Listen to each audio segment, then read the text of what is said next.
Hey guys, first of all I want to say good morning to all of you. It's early 7 in the morning. So আজ থেকে আমরা লাইফের একটা new journey start করতে চলেছি। from today we are going to start a new travel channel. First of all আমাদের এই travel চ্যানেলটা বানানোর পেছনে যেটা মেইন রিজন সেটা হলো আমাদের ভিডিওগুলো থ্রু দিয়ে যাতে আপনারা কোনো একটা পার্টিকুলার প্লেসের ব্যাপারে সমস্ত ইনফরমেশন পেয়ে যেতে পারেন। অ্যাজ অ্যান এক্সাম্পল আমরা যদি কোনো হিস্টোরিক্যাল প্যালেস টেম্পল ভিজিট করি সেক্ষেত্রে টেম্পলের হিস্ট্রি কারেন্ট সিচুয়েশন এবং অন্যান্য আরও ইন্টারেস্টিং ফ্যাক্টস আমরা আমাদের ভিডিও থ্রুতে আপনার সাথে শেয়ার করে নেব। এরই পাশাপাশি ওই পার্টিকুলার প্লেসে যে সমস্ত টুরিস্ট স্পটগুলো রয়েছে সেগুলো আপনারা কীভাবে ভিজিট করবেন, ওভারঅল কত টাকা খরচা পড়বে এবং কতদিন সময় লাগবে সব কিছুই আমাদের ভিডিও থ্রু দিয়ে আপনারা জানতে পেরে যাবেন। Today my train is on time, so without any delay let's start the video.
So guys finally we are here the city of temple Bishnupur. বিষ্ণুপুরের ব্যাপারে কম বেশি আমরা সবাই শুনেছি বা সবাই জানি। এখানের প্রতিটি মন্দিরের নির্মাণের পিছনে একটি করে সুন্দর ইতিহাস রয়েছে। সো আজকে আমাদের সাথে নতুনভাবে সম্পূর্ণ একটা ইউনিক ওয়েতে আপনারা বিষ্ণুপুরের ব্যাপারে জানবেন। So now let's take a look at the temples one by one. So stay tune. So friends, আমরা এবার ফ্লাইওভার ক্রস করে স্টেশনের বাইরে এসে পৌঁছালাম। এবার স্টেশনের সামনের দিকে সোজা রাস্তা ধরে ডান দিকে দুপা হেঁটেই সামনে পড়লো অটো স্ট্যান্ড। সেখানে শেয়ারে অটো নিয়ে বেরিয়ে পড়লাম বিষ্ণুপুরের বাস স্ট্যান্ডের দিকে। আপনারা চাইলে অটো রিজার্ভও করতে পারেন, সেক্ষেত্রে ভাড়া পড়বে 50 টাকা, আর শেয়ারে গেলে মাথাপিছু পড়বে 10 টাকা করে। স্টেশন থেকেও আপনারা পুরো বিষ্ণুপুর ভ্রমণের জন্য ডাইরেক্ট অটো পেয়ে যাবেন, কিন্তু সেক্ষেত্রে ভাড়াটা একটু বেশি। এবার বাস স্ট্যান্ডে পৌঁছে গাইড কাকুকে সাথে নিয়ে অন্য একটি অটো রিজার্ভ করে বেরিয়ে পড়লাম আমরা বিষ্ণুপুরের ভ্রমণে।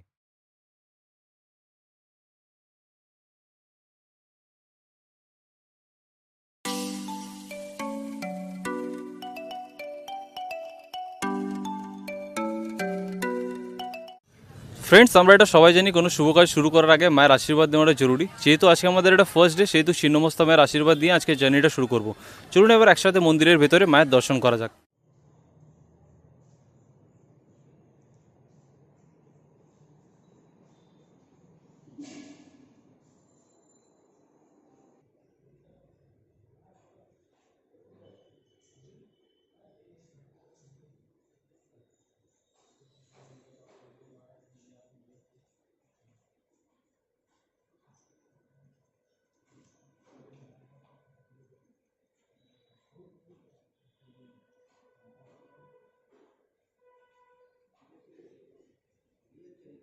সো কাকু, ছিন্নমস্তা মন্দিরের স্থাপত্যের ব্যাপারে কিছু বলুন। ছিন্নমস্তা মায়ের মন্দিরটা প্রতিষ্ঠা হয়েছিল বাংলা 1380 বা 13 বা 1973 সালে। মন্দিরটি প্রতিষ্ঠা করেছিলেন এক মেদিনীপুরের নিবাসী কৃষ্ণচরণ গুই বড় বাজারে। ছিন্নমস্তার আসল যে 51টা পীঠের পীঠস্থান সেটা হচ্ছে রাঁচিতে আছে রাজারাপ্পা, কোষ্ঠী পাথরের পরে, এটা হচ্ছে শ্বেত পাথরের ফলে। তো এখানে মায়ের যে মূর্তিটা দেখা যায়, যে মায়ের মাথাটা মা কেটেছে, কেনই বা কেটেছেন তার একটা অলৌকিক ব্যাপার। যে কোনো এক সময়ে মা মন্দাকিনী বলে একটা নদী আছে, সেখানে স্নান করতে যাচ্ছিল, মায়ের সঙ্গে দুই সহচর যাচ্ছিল জয়া এবং বিজয়া। যাচ্ছেন যেতে যেতে রাস্তায় খুব খিদে পায় এবং ওনারা অভিষ্ট খাবার চেয়েছিল। মা বললো চলো তোমাদেরকে বাড়িতে দেবো, কোথায় রাস্তায় খাবার পাবো। তো ওনারা যখন পুনরায় মাকে মাতৃরূপে জোড়হাত করে নিবেদন করছে, তখন মা নিজের সন্তানের ক্ষুধা নিবারণের জন্য নিজের ডান হাতের যে খড়গড় ছিল সেটা কেটেছে, মাথাটা বাঁ হাতে ধরেছে, যে দাক্ষিণী যোগিনী অর্থাৎ জয়া এবং বিজয়কে রক্তটা পান করাচ্ছে, নিজেও পান করছেন। এই জন্য প্রচণ্ড চণ্ডিকা দেবী ছিন্নমস্তা রূপে পূজিত হচ্ছে। যে তিনটে গ্রন্থিতে রক্তগুলো প্রবাহিত হয় সেই তিনটা গ্রন্থির নাম হচ্ছে ব্রহ্মগ্রন্থি, বিষ্ণুগ্রন্থি, রুদ্রগ্রন্থি। মা যার উপর ভর করে দাঁড়িয়ে আছে সেটা হচ্ছে সৃষ্টির উপর, পুরুষ ও প্রকৃতি। যদিও শাক্তের মন্দির, উপরে গৌরনীদের মূর্তি আছে, এখানে বৈষ্ণবমতে পুজো হয়, বলি টলি হয় না। ধন্যবাদ কাকু।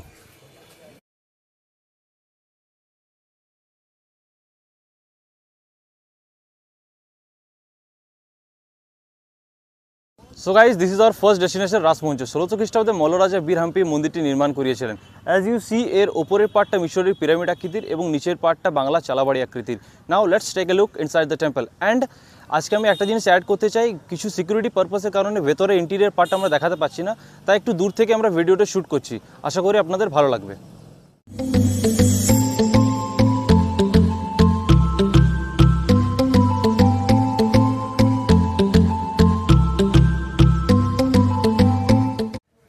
ভিডিওটা শুরু করার আগে আমি একটা কথা বলে দিই, মন্দিরের নতুন গাইডলাইনের অ্যাকর্ডিংয়ে মন্দিরের ভেতরে কোনো প্রকার ভিডিও শ্যুট করে সেটা আপলোড করা চলবে না। সেই জন্যই আমরা মন্দির থেকে, আপনারা দেখতে পাচ্ছেন 5 থেকে 6 মিটার দূরত্বে পুরোপুরি মন্দির প্রেমিসেসের বাইরে আমরা ভিডিওটা বানাচ্ছি। আর যেহেতু ভেতরে ছবি তোলা অ্যালাউড আছে, সেহেতু ছবিগুলো আপনারা আমাদের দেখতে পারবেন, বাট ভিডিও যেহেতু অ্যালাউড নেই, ভেতরে আমরা ভিডিওটা বানাচ্ছি না। এবার এই রাসমঞ্চের যে ইতিহাসটা সেটা আমরা কাকুর কাছে শুনে নেব। আচ্ছা, আমরা যে স্থাপত্যটা দেখছি এটা কোনো মন্দির নয়, এটা একটা মঞ্চ বা টেচ বা গ্যালারি বা প্যাভিলিয়ন বা থিম, যার নাম হচ্ছে এটা রাসমঞ্চ। এটা 1600 খ্রিস্টাব্দে 49তম মল্লরাজা বীরহাম্বির এটা প্রতিষ্ঠা করেছিল। টোটাল 61টা গেট আছে। 61টা গেটে কী করা হতো, যে মল্লরাজাদের শাসনকালে যে সমস্ত রাধাকৃষ্ণের মন্দিরগুলো ছিল, মূল মন্দিরের মূর্তিগুলোকে একটা সময় নিয়ে আসা হতো। অঘ্রাণ মাসের রাসের পূর্ণিমার সময় প্রত্যেকটা দরজায় বা দুয়ারে সাজানো হতো। সপ্তাহে 5 দিন ধরে রাস অনুষ্ঠান হতো, সেই জন্য মঞ্চটা বলা হচ্ছে রাসমঞ্চ বা রাস সৌধ। এটা 3টে স্থাপত্য নিয়ে বানানো। দেখুন, উপরটা হচ্ছে মিশরীয় পিরামিড, ইজিপশিয়ান, মিডল বেঙ্গলি চালা, আর্চ হচ্ছে ইসলামিক। 3টে স্থাপত্য নিয়ে আর্কিটেক্ট নিয়ে মঞ্চটা বানানো হয়েছে। টোটাল 61টা গেট ছাড়া ভিতরে একটা ঘর আছে, ওটাকে বলা হয় গর্ভগৃহ। ওখানে কি হতো, যে মল্লরাজাদের শাসনকালে যে সমস্ত রাধাকৃষ্ণের মূর্তিগুলোকে আনা হতো রাসের পূর্ণিমার সময়, প্রত্যেকটা মূর্তিগুলোকে সন্ধ্যা হয়ে গেলে দরজা থেকে তুলে নিয়ে রুমের মধ্যে স্টোর করে দেওয়া হতো। তো 1600 সাল থেকে 1932 পর্যন্ত অনুষ্ঠানটা হয়েছে, দিয়ে এখন বন্ধ হয়ে গেছে। তো এখানে কি রাস এখনও পালিত হয়? না, এখন আর এখানে রাস অনুষ্ঠান হয় না। 1935-এর পর বন্ধ হয়ে গেছে। বিষ্ণুপুর যে মদনমোহন মন্দির, ওখানে আজও পর্যন্ত প্রত্যেক বছর রাস পূর্ণিমার সময় রাস বসে। তো এই মন্দিরটা কি কখনো রেনোভেট করা হয়েছে, না এটা শুরুর থেকে এমনি আছে? না, এই মন্দিরটা রেনোভেট করা হয়েছে, আর এটা কেমিক্যাল ওয়াশ করাও হয়েছে আপনার। ধন্যবাদ।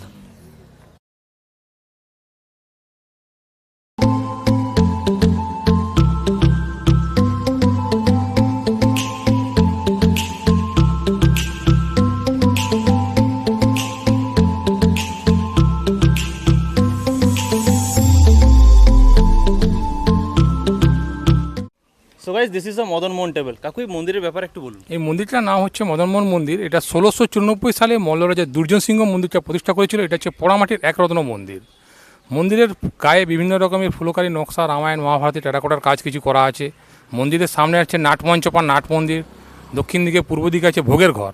আজও ভিতরে ঠাকুরের মূর্তি আছে মদনমোহনের। আজকে জন্মাষ্টমী, সেই পারপাসে মদনমোহন মন্দিরে পুজো হচ্ছে।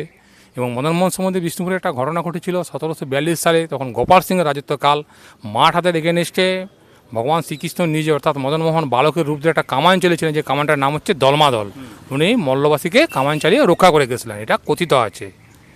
তো কাকু, এই মন্দিরটা তো আর কোনোদিন রিনোভেট হয়েছে না, এমন শুরুর থেকে এমনি আছে? মন্দিরটার বেশ কিছু জায়গাগুলো রিনোভেট হয়েছে, কেমিক্যাল ওয়াশ হয়েছে। মন্দিরের সামনে যেটা দক্ষিণ দিকে নাটপঞ্চ বা নাট মন্দির, সেটা রিপেয়ার হয়েছে। ঠাকুরের ভোগের ঘরটাও রিপেয়ার হয়েছে। আরেকটা যেটা বলা হয়, যে এই অন্যান্য বিষ্ণুপুরে যে সমস্ত রাধাকৃষ্ণের মন্দির আছে, বিভিন্ন জায়গায় তো রাস অনুষ্ঠান বন্ধ হয়ে গেছে, কিন্তু মদনমোহন মন্দিরে আজও যেহেতু রাধাকৃষ্ণের মূর্তি আছে, এখানে রাস অনুষ্ঠানটা হয়। আচ্ছা, আর কাকু মানে এই মন্দিরটা রাধাকৃষ্ণ টোটাল বিষ্ণুপুরে কতগুলো মন্দির আছে? টোটাল বিষ্ণুপুরে সমস্ত ম্যাক্সিমাম হচ্ছে রাধাকৃষ্ণের মন্দির। যেহেতু এই রাজারা শাক্ত থেকে শৈব, শৈব থেকে বৈষ্ণব হয়েছিল, বৈষ্ণব ধর্মে দীক্ষাগ্রহণের পর ম্যাক্সিমাম সব রাধাকৃষ্ণেরই মন্দির আছে। এখানে খুব ব্যতিক্রম আছে, যেটা রাজবাড়ির দুর্গা মন্দির, ওইটা হচ্ছে শাক্তের মন্দির। এবারে বিষ্ণুপুর মল্লরাজাদের বেশ কিছু শিবের প্রতিষ্ঠিত মন্দির আছে, সেটা বিষ্ণুপুর থেকে একটু আউটসাইডে। কোনো একটা 35 কিলোমিটার দূরে বাঁকুড়ার কাছে একটা আছে এক্তেশ্বর মন্দির। আমাদের বিষ্ণুপুর থেকে 15 কিলোমিটার ছাড়িয়ে একটা সারেশ্বর শৈলেশ্বর শিবের মন্দির আছে। ওগুলো মল্লরাজাদেরই 11th সেঞ্চুরির সময় মন্দিরগুলো প্রতিষ্ঠা হয়েছিল। ঠিক আছে, so we ended the discussion here. Now let's go to the next destination.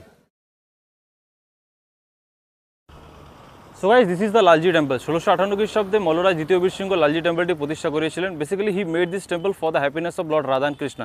Basically it's a Radha Krishna temple. Now let's take a look inside the temple. কাকু, এই মন্দিরের ব্যাপারে কিছু বলুন। আচ্ছা, আমরা এসে গেছি রাধালালজি বা লালজি মন্দির। এটা 1658 সালে মল্লরাজা সেকেন্ড বীরসিংহ মন্দিরটা প্রতিষ্ঠা করেছিল। এই মন্দিরের যে গঠনশৈলীটা না, টোটালটা পুরোটাই ঝামা পাথরকে ঠিক ইটের মতন কেটে সাইজ করে মন্দিরটা তৈরি করা হয়েছে। পাথরের উপরে একটা পঙ্খের অলঙ্করণ আজও বিদ্যমান। মন্দিরের সামনে আছে নাটমঞ্চ বা নাট মন্দির, একটা ভোগের ঘর, একটা তুলসী মঞ্চ। এই মন্দিরটা 3টে আর্কিটেক্ট নিয়ে তৈরি। উপরটা হচ্ছে কোণার্কের স্থাপত্য, মাঝখানটা হচ্ছে বাংলার চালা, আর্চগুলো হচ্ছে ইসলামিক। সো কাকু, আমার যতদূর আমি বিষ্ণুপুরে যতগুলো এখনো পর্যন্ত ঘুরলাম তার মধ্যে সবথেকে বড় এরিয়াটা আমার মনে হলো এই মন্দিরটারই। এই মন্দিরটার ভিতরের প্যাসেজটা তো পাঁচির দেওয়া আছে, বাইরের দিকটা তো বিষ্ণুপুর মিউনিসিপ্যালিটি থেকে একটা পার্ক তৈরি করেছে বিষ্ণুপুরের মানুষজনের জন্য। আর একটা কথা যেটা বলতে হয় যে এই মন্দিরটা দেখবেন চারিপাশে একটু উঁচু পাঁচির তোলা আছে। কেনই বা তুলেছিল রাজারা? ভগবান কৃষ্ণের মন্দির খোলামেলা রাখা জায়গা দরকার, কিন্তু এই মন্দিরে একসময় বিষ্ণুপুর রাজাদের রাজবাড়ির যারা মহিলা তাদেরই একমাত্র অ্যালাউ ছিল, আর অনলি ফর শুধু পুরোহিত, যার জন্য রাজারা ওনাদের নিরাপত্তা বা সেফটির জন্য উঁচু পাঁচির তুলে দিয়েছিল। শেষ পুজো হয়েছিল 1932 পর্যন্ত। ঠিক আছে, চলো এবার মন্দিরের ভেতরের পার্টটা ঘুরে দেখা যাক।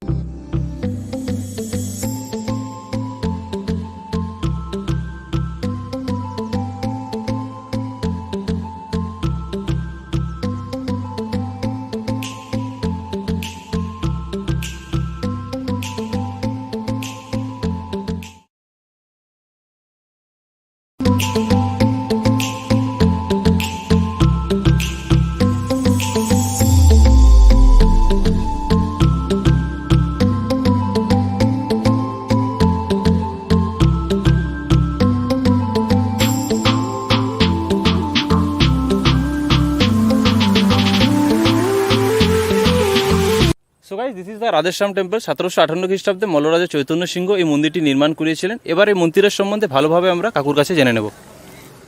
মন্দিরেরটার নাম হচ্ছে রাধাশ্যাম। ভিতরে যে রাধিকা কৃষ্ণের মূর্তি আছে, রাধিকা হচ্ছে অষ্টধাতু, কৃষ্ণ হচ্ছে কোষ্ঠী পাথরের দক্ষিণ দিকে, পূর্ব দিকে আছে নিমকাঠের তৈরি নিমায়ার গৌর, একই অনুকরণ করা আছে মাঝে জগন্নাথ দেবের মূর্তি। মন্দিরটার ভিতরে ব্যাপার বললাম, বাইরের দিকটা বলছি। মন্দিরে ঢোকার মুখে সামনে একটা গেট আছে যেটা বলা হয় নহবত গেট। তো ওখানে একসময় রাজবাড়ির নহবত বসতো। সকালটা শুরু হতো, প্রজাগণকে আহ্বান জানানো হতো সে উপস্থিত হওয়ার জন্য। কিন্তু রাজাদের যারা রাজ ফ্যামিলির লোকজন আছে তারা আজও পর্যন্ত এই রাওয়াইটা ধরে রেখেছে। যখন রাজবাড়ির দুর্গাপূজা হয় ওই নহবতে 5 দিন এখনও বোস করায় ওনারা। মন্দিরের সামনে নাটমঞ্চ বা নাট মন্দির, একটা তুলসী মঞ্চ, ভোগের ঘর আছে। আর এই মন্দিরের গঠনটা হচ্ছে ঝামা পাথরের তৈরি, তার উপরে পাথরের উপরে প্লাস্টার করা আছে। আর মন্দিরটা 3টে আর্কিটেক্ট নিয়ে বানানো। ওটা হচ্ছে মানে ইসলামিক স্থাপত্য, মিডলটা বাংলার চালা, আর্চগুলো হচ্ছে ইসলামিক। সো কাকু, এখানে টোটাল কতগুলো ঠাকুরের মূর্তি আছে আর কি কি মূর্তি আছে? টোটাল মূর্তি আছে 7খানা। দক্ষিণ দিকে আছে রাধিকা কৃষ্ণ, রাধিকা হচ্ছে অষ্টধাতু, কৃষ্ণ হচ্ছে কোষ্ঠী পাথরের। আর পূর্ব দিকে আছে নিমকাঠের তৈরি নিমায়ার গৌর, ঠিক একই অনুকরণ করা আছে মাঝে জগন্নাথ দেবের মূর্তি। ঠিক আছে, থ্যাংক ইউ। চলুন এবার আমরা নেক্সট মন্দিরের দিকে।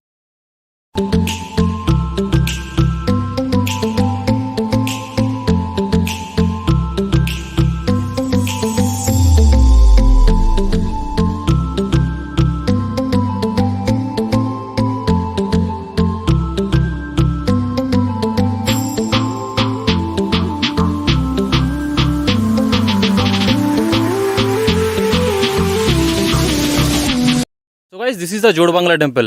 1655 খ্রিস্টাব্দে মল্লরাজা রঘুনাথ সিংহ এই মন্দিরটি নির্মাণ করিয়েছিলেন। অ্যাজ উই অল নো, জোড় মিন্স পেয়ার। সো দুটো মন্দির একসাথে থাকার কারণে এটাকে জোড় বাংলা টেম্পল বলা হয়।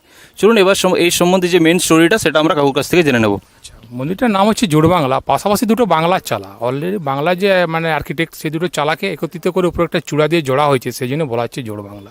কিন্তু মন্দিরটার নাম হচ্ছে জোড় বাংলা, ওটা একটা প্রচলিত নাম। মন্দিরটার আদি নাম হচ্ছে কেষ্টরায়। মানে যেহেতু এখানে ভগবান রাধিকা কৃষ্ণের মূর্তি রেখে পুজো করা হতো, এখন তার হয় না। আর মন্দিরটার টোটাল যে বেসটা আছে সেটা হচ্ছে ঝামা পাথর, তার উপরে পোড়ামাটির ইট, বাইরে টেরাকোটার কাজ করা আছে। পুরো মন্দিরে টেরাকোটার কাজের জন্য পশ্চিমবাংলার মধ্যে একটা পোড়ামাটির অন্যতম শ্রেষ্ঠ মন্দির বলা হয়। এখানে রামায়ণ আছে, মহাভারত আছে, এই সমস্ত কারুকার্যগুলো করা আছে। বিষ্ণুপুর যে 2 ধরনের সিল্ক শাড়িগুলো তৈরি হয়, বালুচুরি, স্বর্ণচুরি, অলরেডি সেই শাড়ির যে ডিজাইনগুলো এই জোড় বাংলা মন্দির থেকে নিয়ে যাওয়া হয়। আর এই জোড় বাংলা মন্দিরের একটা মডেল তৈরি করা হয়েছে কলকাতার ইকো পার্কে। ঠিক আছে, চলুন এই মন্দিরটার ব্যাপারে সমস্ত কিছু আমরা জেনে ফেললাম। এবার নেক্সট মন্দিরের দিকে রওনা দেওয়া যাক।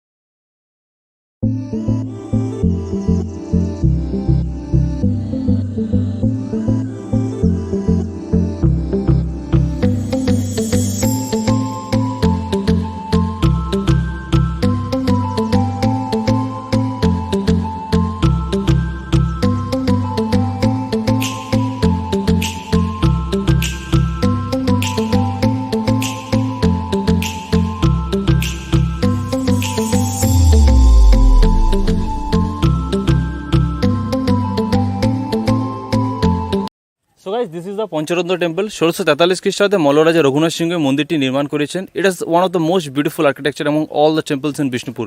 The best part about this architecture is basically it's a combination of Hindu, Muslim and Odissi architecture. এরপরে আগের যে স্টোরিটা সেটা আমরা পুরোটাই কাকুর কাছ থেকে জেনে নেব। মন্দিরটার আদি নাম হচ্ছে শ্যামরাজ। শ্যাম মিন কৃষ্ণ, রায় মিন রাধা। এটা বাংলার ঢালু চড়ার উপর 5টা চূড়া আছে। প্রত্যেকটা চূড়া দেখুন প্রত্যেকটা ধর্মের স্থাপত্য। একদম বাঁ দিকেরটা হচ্ছে আপনার কোণার্কের স্থাপত্য, ডান দিকেরটা বাজ পড়েছিল যার জন্য কোনো কাজ নেই, শুধু প্লেন টালি বসানো আছে। মিডিলটা হচ্ছে ইসলামিক, যেটা বাজ পড়েছে সেটার পেছনে হচ্ছে বৌদ্ধ, আর যেটা উড়িষ্যার কোণার্কে সেটার পেছনে হচ্ছে জৈন। তো এই মন্দিরটার বেস্ট হচ্ছে ঝামা পাথর, উপরটা পড়াম আছে রিট, বাইরে টেরাকোটার কাজ করা আছে, প্রচুর ছোটো ছোটো কাজ, যার জন্য পশ্চিম বাংলার মধ্যে এটা একটা পঞ্চরত্ন মন্দির, শ্রেষ্ঠ মন্দির বলা হয়। আর একটা জিনিস যেটা বলতে হয় যে এই যে বাংলার যে ঢালু চালটা বা এই যে উপরের যে চূড়াগুলো রয়েছে, কলকাতার দক্ষিণেশ্বরের মন্দির এটাকে ফলো করে এটা তৈরি করেছে। তো এখানে তো এখনো রাধাশ্যাম পুজোটা হয় না? না, এখানে রাধাশ্যাম পুজো হয় না, যেহেতু এটা ন্যাশনাল হেরিটেজ বিল্ডিং, এখানে পুজো হবে না। আচ্ছা, চলুন এবার নেক্সট আমাদের ডেস্টিনেশন দিকে যাওয়া যাক। সো ফ্রেন্ডস, এটা রাজবাড়ির দুর্গ মন্দির, বেসিক্যালি মৃন্ময়ী মায়ের মন্দির। কাকু এই মন্দিরটার ব্যাপারে কিছু বলুন। এই মন্দিরটা হচ্ছে সব থেকে প্রাচীন মন্দির বা মূর্তিটা আর কি। রাজবাড়ির যে রাজারা যে প্রথমে শাক্ত ধর্ম গ্রহণ করেছিল মল্ল রাজারা, তার নিদর্শন হচ্ছে আদি। মিত মানে হচ্ছে মাটি, মানে মৃন্ময়ী বলা হচ্ছে না, গঙ্গা মাটি আর কুশ, খড়ের জায়গায় বিচুলির জায়গায় কুশ দিয়ে মায়ের মূর্তিটা বানানো। 19তম মল্ল রাজা জগৎমল্ল 997 খ্রিস্টাব্দে মায়ের মূর্তিটা তৈরি করে গেছিলেন। আর প্রত্যেক বছর মায়ের মন্দিরের মূর্তি রিপেয়ার বা রং করা হয় না। পরিবারের যে সমস্ত সদস্য আছে তাদেরকে যখন মা স্বপ্নাদেশ দেয়, তারা পুরোহিতকে জানায়, তবে মায়ের রঙ্গরাগ করা হয়। শেষ রং হয়েছিল 2018 সালে। আর বিষ্ণুপুর রায়দের রাজবাড়ির যে দুর্গা পূজাটা 15 দিন আগে, 15 দিন ধরে চলে, মহালয়ার 8 দিন আগে। পাশে 3টা রুম রয়েছে, 3টা রুমে 3টা মায়ের পটে আর ঘটে প্রতিষ্ঠা করা হয়। এক এক বিশেষ তিথিতে এক এক দেবীকে আহ্বান করা হয়। এই লাটাই পট আর ঘটগুলো বিজয়ের সময় বিসর্জন হয়ে যায়। আর প্রত্যেক বছর রায়দের যে রাজবাড়ি দুর্গাপূজার অষ্টমী নবমীর মাঝখানে সন্ধিক্ষণে সন্ধি পুজো হয়, বড় যে পাথর দরজাটা আছে তার পিছনে একটা ছোট্ট টিলা আছে যার নাম হচ্ছে মূর্চার পাহাড়, আমরা দেখে এসেছি। ওখানে 3টে কামান নিয়ে যেয়ে বসানো হয়। আর এখনও পর্যন্ত বিজয়া দশমীর দিনে নীলকণ্ঠ পাখি উড়ানো হয়। বিষ্ণুপুর যে রাজাদের যিনি শেষ রাজা ছিলেন তার ফটো বা ভিতরে দেবেন একটা স্ট্যাচু আছে, উনি ছিলেন শেষ রাজা। ওনার নাম হচ্ছে মহামান্য স্বর্গত কালীপদ সিংহ ঠাকুর। ওনার জন্ম 1904, উনি মারা গেছেন 1932-এ। আর বিষ্ণুপুর আশপাশে যে সমস্ত মন্দিরগুলো আছে এগুলো সব সেন্ট্রাল গভর্নমেন্টের আন্ডারে চলে গেছে। এটা বিষ্ণুপুর রাজবাড়ির কুলদেবী, ওনাদের হাতেই মন্দিরটা আজও পর্যন্ত অক্ষত। তো এই মন্দিরে তাহলে প্রত্যেক বছর পুজো পালিত হয় না? পুজো প্রত্যেক বছর পালিত হয় এবং খুব মহা ধুমধামে রাজবাড়ির দুর্গাপূজা হয়। আচ্ছা, চলুন হয়ে গেল এখানে। এবার আমরা নেক্সট ডেস্টিনেশনের দিকে move. So guys, this is the Nandalal temple. সপ্তদশ শতাব্দীর দ্বিতীয়ার্ধে এই মন্দিরটি নির্মাণ করা হয়েছিল, সম্পূর্ণ মাকড়া পাথরের তৈরি। এটি একটি একরত্ন মন্দির। এবার এই মন্দিরটার ব্যাপারে অল্প করে আমরা কাকুর কাছে জেনে নেব। এইখানে শুধু একটা মন্দির নয়, এই চারিপাশে আরও বেশ কয়েকটা মন্দির রয়েছে, প্রত্যেকটা মন্দিরের পাথরের তৈরি, ঝামা পাথরের। তো আমরা যে সামনে দেখছি এটা হচ্ছে নন্দলাল মন্দির। এই মন্দিরটা পোড়ামাটির মানে নয়, এটা হচ্ছে পোড়ালের পাথরের একরত্ন মন্দির বলা হয়। এই মন্দিরে এএসআর আন্ডারে, এগুলো এখনও বর্তমানে কোনো পুজো পাঠ কিছু হয় না আপনার। আচ্ছা, মানে টোটালি পুজো পাঠ টোটালি বন্ধ, জাস্ট হেরিটেজ সাইড এটা না? ঠিক আছে। সো ফ্রেন্ডস, এটা হলো বিষ্ণুপুরের ঐতিহাসিক পাথরের তৈরি রথ। কাকু এই রথটার ব্যাপারে কিছু বলুন। এই রথটা 17th সেঞ্চুরিতে তৈরি হয়েছিল। তো এই বিষ্ণুপুরে এখনও রথোৎসব হয়, যেমন পুরী বা আরও অন্যান্য জায়গায় মাহেশ্বরে যেমন সজারথ হয়, এখানেও সজারথ হয়। সজারথটা ঠিকভাবে হয় না, কিন্তু উল্টো রথটা খুব জাঁকজমকপূর্ণে বিষ্ণুপুরে রথ হয়। তো মল্ল রাজাদের রাজত্বকালে যেহেতু রাধাকৃষ্ণের মন্দিরের ব্যাপার ছিল, সেই জন্য রথ ওনারা মানে মেলা উৎসব এসব চলতো আর কি। এটা আর্টিফিশিয়ালিভাবে ঝামা পাথর বা মাকড়া পাথরকে কেটে এটা রথ তৈরি করেছে। টোটাল এটা পুরোটাই মানে পাথরের তৈরি এটা আর কি রথটা। এই রথ তো মানে চলে না, এটা আর্টিফিশিয়ালিভাবে একটা জায়গায় রেখে দেখানো হচ্ছে যে বিষ্ণুপুরের রথোৎসব হয় বলে। আচ্ছা, তো এই রথটা নিশ্চয়ই মানে এটা রথের সময় এটা সেলিব্রেট হয় না, এটা এখানেই থাকে ফিক্স। জাস্ট এটা রথের সময় উল্টো বা সজরথে দুটো দিন এই রথটাকে সাজানো হয় ফুল দিয়ে। হ্যাঁ। So we ended hour destination here. So friends, আজকের ভিডিওটা যেহেতু অলরেডি অনেক বড় হয়ে গেছে, তাই আজকের ভিডিওতে শুধুমাত্র টেম্পলসগুলোই কভার করলাম।